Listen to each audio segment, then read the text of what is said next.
Merhaba arkadaşlar, kanalımıza hoş geldiniz. Bugün sizler için iki harika oyuncumuz Elçin Sangu ve Barış Arduç'tan yeni ve güzel fotolar sizler için hazırladık.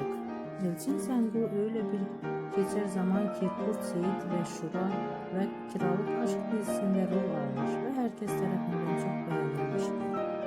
Biz de sizler için onların güzel ve